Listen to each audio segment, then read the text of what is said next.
Bonsoir. À l'arrivée le dimanche 20 novembre à Kinshasa par l'aéroport international de Njili, le président Ruto a eu un tête-à-tête avec son homologue de la RDC, Félix-Antoine Tshilombo Tshisekedi, et c'était au Palais du Peuple, au Palais de la Nation. Nous avons également ce reportage qui est signé Jules Boulembe.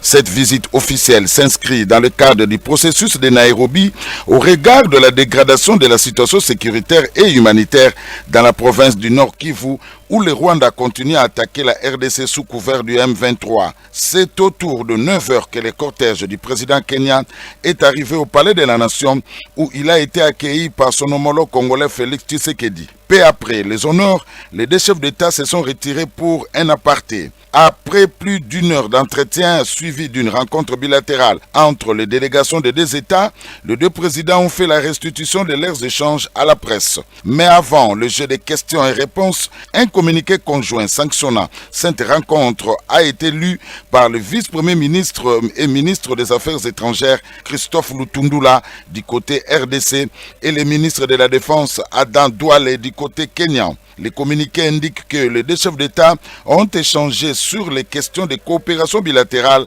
et sur la situation sécuritaire prévalant à l'est de la République démocratique du Congo.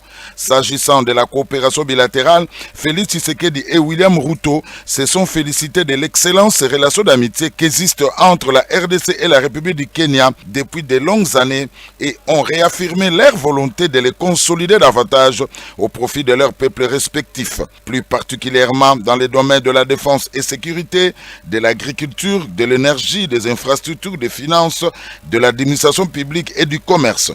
À cet effet, relèvent les communiqués conjoints, ces deux chefs ont convenu d'instruire leurs gouvernements respectifs de mettre en place un comité mixte qui va réfléchir sur les voies et moyens de renforcer cette coopération et de leur faire des propositions pertinentes dans le plus bref délai. Concernant la situation sécuritaire à l'est de la RDC, les deux présidents ont réaffirmé leur détermination de mettre fin à l'insécurité dans cette partie du territoire congolais le plus rapidement possible et de travailler ensemble avec leurs pairs de la communauté d'Afrique de l'Est afin de créer les conditions optimales d'une coopération multilatérale au profit du peuple de... Au cours de ce face-à-face avec la presse, il faut dire que le peuple du Kenya, par l'intermédiaire de son président William Ruto, s'est dit engagé à soutenir la RDC dans ses efforts à pacifier l'Est du pays, tandis que le président Félix Tshisekedi a remercié ce peuple pour le soutien qu'il apporte à la RDC. Je vous l'ai mis pour le commentaire.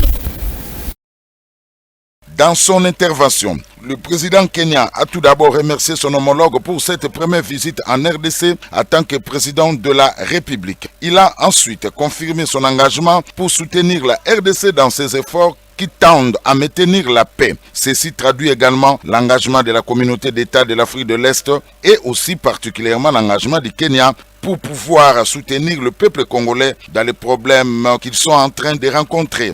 À son tour, Félix-Antoine Tshilombo Tshisekedi a remercié aussi son homologue du Kenya pour avoir accepté de répondre à son invitation, car la RDC est parmi les premiers pays africains qu'il a visités depuis son investiture à la magistrature suprême. Le chef de l'État, le garant de la nation, a souligné que la présence de son homologue William Ruto est le symbole de l'excellence des relations entre nos deux pays. Ces relations sont appelées à s'améliorer et à se consolider davantage parce que nous sommes d'abord de la même région économique et nous avons les mêmes intentions, les mêmes engagements par rapport à nos populations respectives, mais également à notre continent, comme vous le savez, a lancé depuis le début de l'année la zone de libre-échange.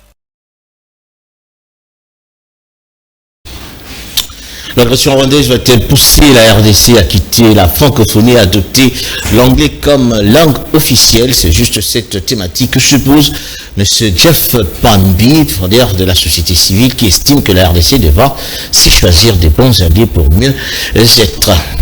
Image de commentaire. Nous avons dit ces choses ici depuis toujours. Nous perdons beaucoup de temps et d'énergie avec certaines organisations.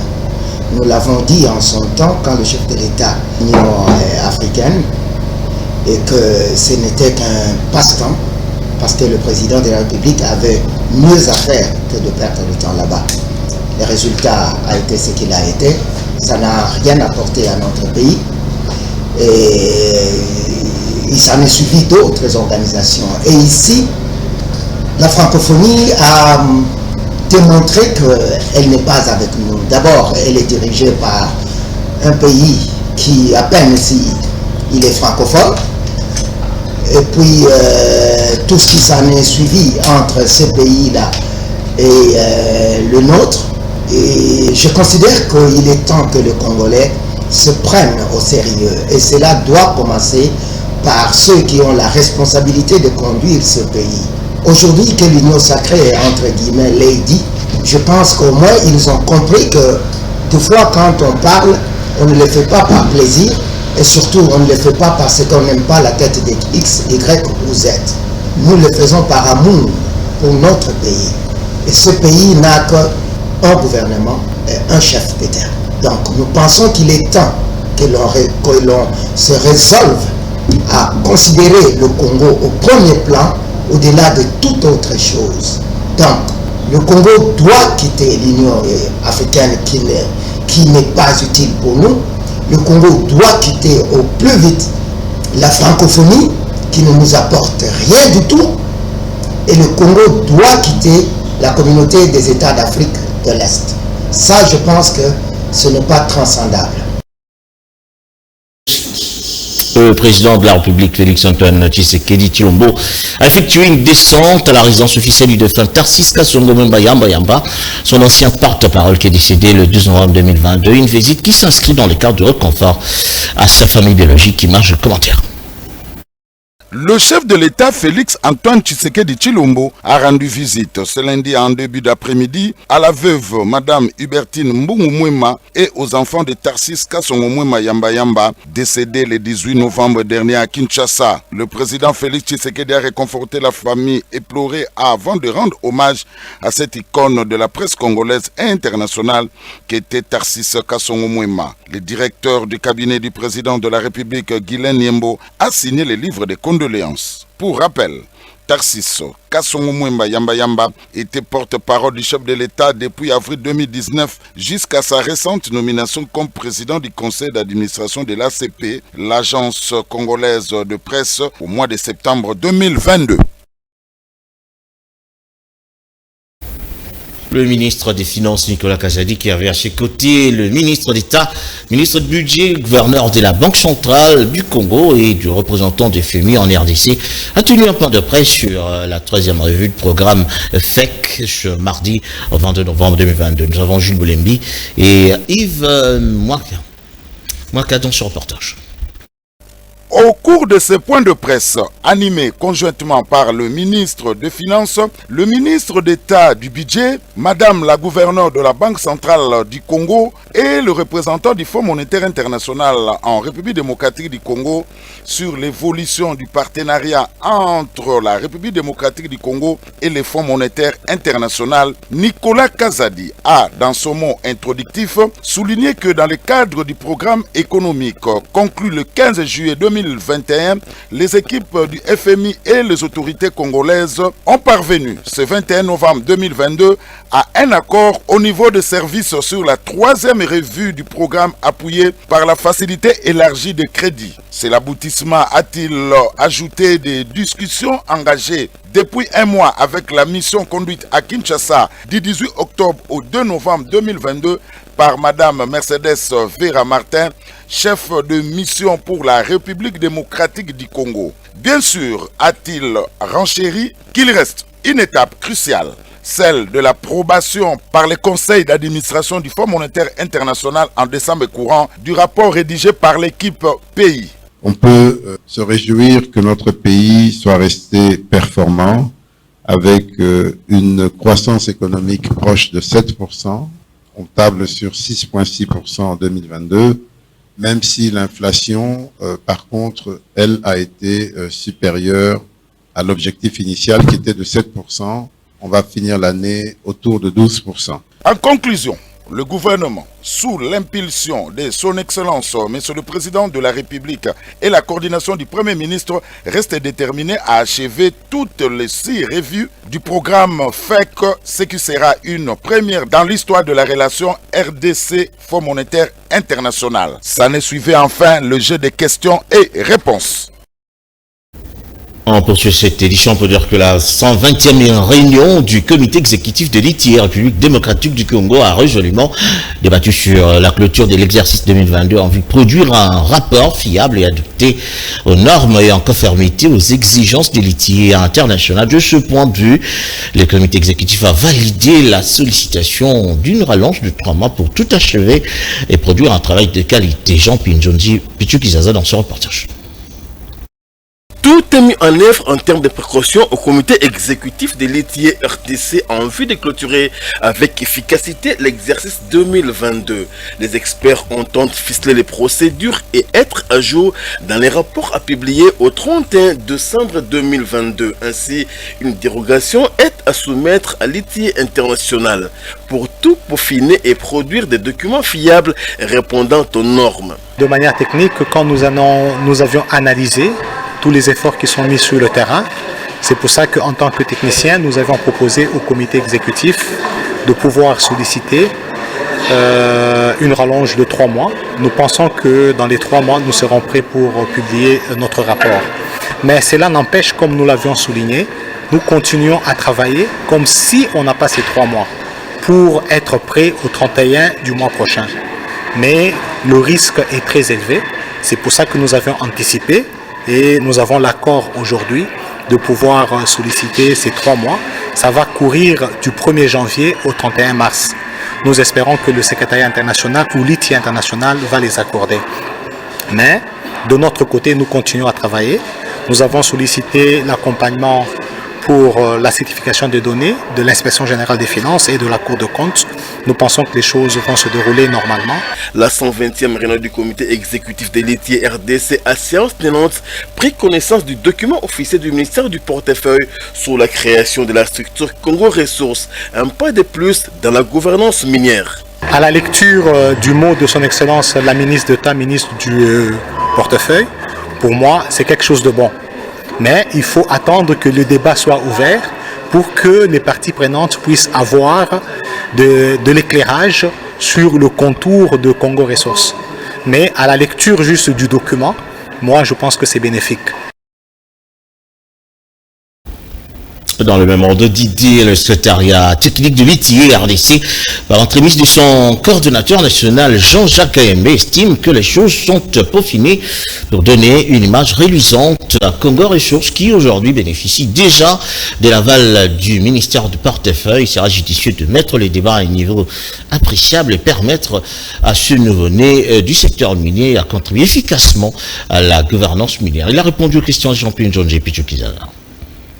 Moi, je pense que le travail de l'initiative, c'est un travail de nous maintenir dans un stade élevé de transparence. Donc, nous allons continuer à travailler comme on le fait, afin que toutes les contraintes ou toutes les recommandations issues des derniers rapports et de la validation soient maintenues, soient atteintes. Donc, nous pensons que nous allons continuer à travailler de cette manière. Les membres du comité avaient déjà répondu à cette préoccupation. Il y a eu une lettre de son Excellence le ministre d'État, ministre du Plan, sur cette question, qui, à notre sens, après le débat au comité exécutif, avait clos le débat parce que il est à savoir que on ne parle pas d'agents, on parle des consultants. Et l'orientation du comité exécutif était claire. Analysons quel est le contrat qui liait ces personnes-là à l'ITIE. La conclusion, c'était un contrat de consultance. Et comment est-ce qu'on traite les consultances? Et la réponse du président du comité exécutif est très claire. C'était un problème clos. Mais comme il revient à tout moment, je pense qu'il appartient à ceux qui le soumettent d'apporter de la nouvelle matière pour que le débat soit réouvert. La centrale électorale, dans un communiqué lu par le deuxième vice-président Didi Manara Linga, invite les responsables des partis politiques et animateurs des organisations de la société civile, les partenaires techniques et financiers, ainsi que les responsables de médias à prendre part à une rencontre importante dans la salle de spectacle du Palais du Peuple. C'est-à-dire que cette activité sera animée par le président de la CENI. Ce sera le mercredi 23 novembre 2022. Image de commentaire.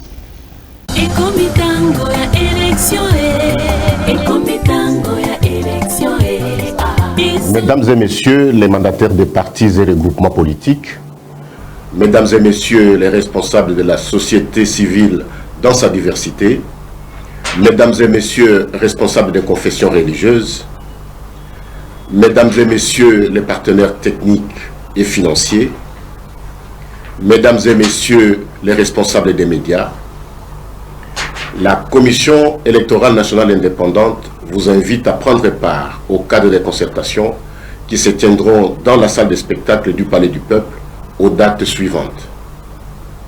Le mercredi 23 novembre 2022 à 9 h pour les partis et regroupements politiques. Le jeudi 24 novembre 2022 à 9 h pour les responsables des organisations de la société civile. Nous avons dit les confessions religieuses et ONG nationales, les partenaires techniques et financiers et les responsables des médias. À l'ordre du jour, une importante communication de son Excellence Monsieur le Président de la CENI, Denis Kadima Kazadi, une présentation de l'évolution des préparatifs de l'opération de révision du fichier électoral et du processus électoral dans sa globalité. Les invitations sont à retirer au siège de la CENI à partir de lundi 21 novembre à 14 h. Cordial bienvenue à toutes et à tous.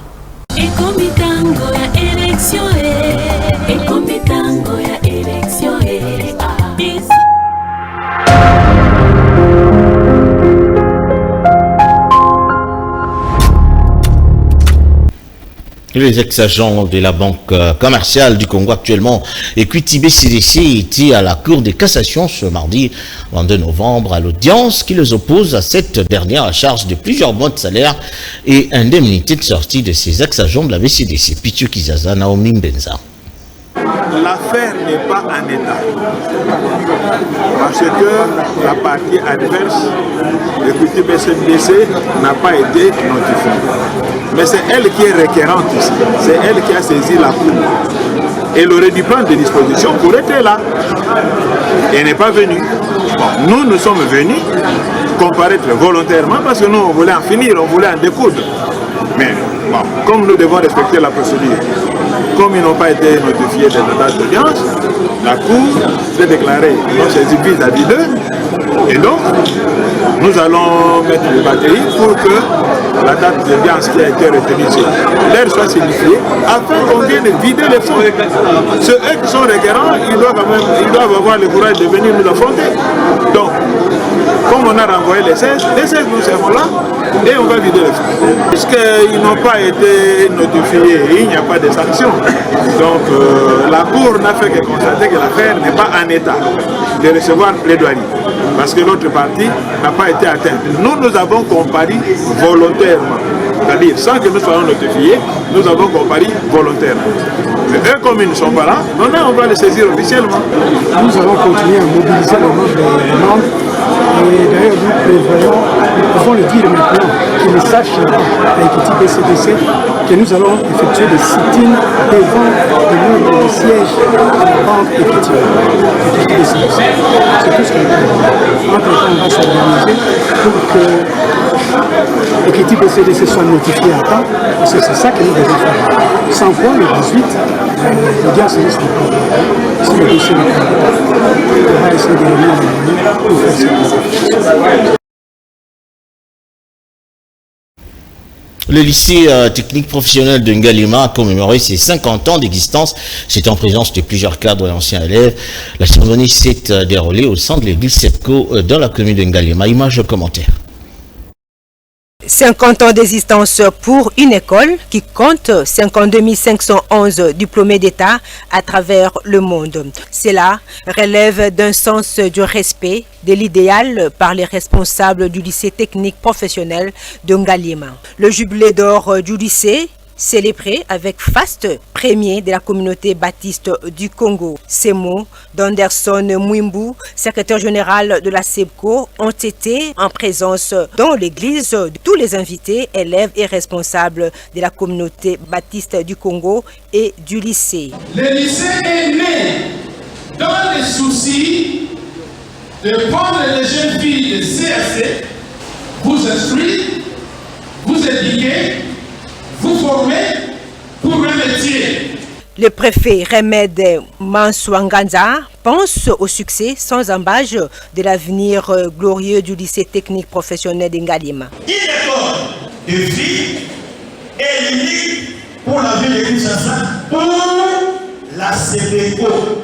Une prière d'action de grâce a été dite par le révérend Komawila. Il a tiré l'enseignement dans le livre d'Exode, chapitre 14, verset 16. Une projection de maquette du projet de la construction d'un vaste bâtiment pour l'école de près de 442 500 et 6 000 dollars américains. Le numéro 1 du lycée a lancé les appels à l'endroit de toute personne de bonne volonté à soutenir l'action de l'école. La louange et l'adoration restent l'une des grandes attractions de cette grande journée. Au sortir du kit, direction l'école pour une coupure symbolique de ruban par le secrétaire général de la SEBCO. Au nom du Saint-Esprit.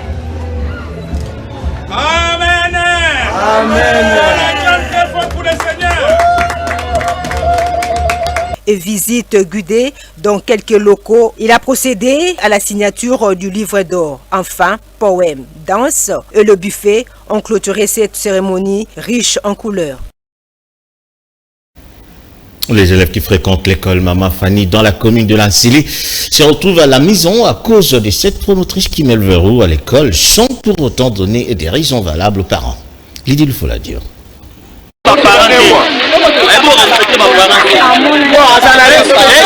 À 2 mois et demi de la rentrée scolaire 2022-2023, la promotrice Maman Fanny Mutamba a fermé les portes de son école située dans la commune de Lansele. Cette dernière a mis la clé sous les paillassons définitivement sans pour autant consulter les parents des élèves qui fréquentent cet établissement scolaire.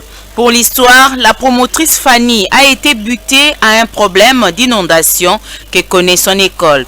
Néanmoins, cette situation allait se décompter avec un accord de principe qui devait se faire avec son voisin pour la construction d'un caniveau en vue de canaliser les eaux. Moi, Fanny Mutamba. Afongola école naye awa école bilingue tous les bêta qui na ba mai moko eutaka boye mai ekoti na lupango naye mai wana na ekotaki mpona nini ba voisin na ye baye komona ye bafongola kanali ya mai tellement aza orgueilleuse aboyi ale bakolo lupango wana mpe batongi lupango na bango nde batongi mai edeborde epa na ye Fanny akangi école. Aussi tofuti minerval ya ba premier trimestre. Bientôt bana ba osala l'examen à premier trimestre. 3 semaines bana ba sali na ndako. École plus de 300 élèves. Donc Fanny aboyi alobi akangi école, aza na place pour mema été, aza na eloko pour sala été, aza na ba relation donc ye aza au-dessus de la loi. Cependant, les parents sont traumatisés à cause de cette situation. Ils en appellent à l'autorité de tutelle, le ministre Tony Mwaba, en vue de trouver une solution adéquate. Signalant que face à cette situation, la sous-provède est également saisie de l'affaire et sa démarche pour la reprise de cours reste une lettre morte. Alors, clôture pour dire que les habitants du quartier Bislingo, dont la commune de Bondalongwa, et plus précisément ceux habitant l'avenue Kassavubu, sont dérangés par les eaux des pluies qui divaguent, il faut dire cela par manque de bonne canalisation, lequel se révèle être à ce jour un véritable casse-tête pour ceux qui habitent ce quartier. Images, commentaires. Il suffit d'une petite pluie pour que l'avenue Kassavubu dans la commune de Bandalungwa soit hors d'usage. Les habitants des environs se voient contraints de circuler soit par motocycliste, soit par véhicule. Certains se font transporter pour quitter d'un endroit à un autre. Souffrant d'une mauvaise canalisation d'eau, ces derniers lancent un message au bourgmestre de la commune de Bandalungwa pour que deux solutions adéquates soient trouvées à ce problème.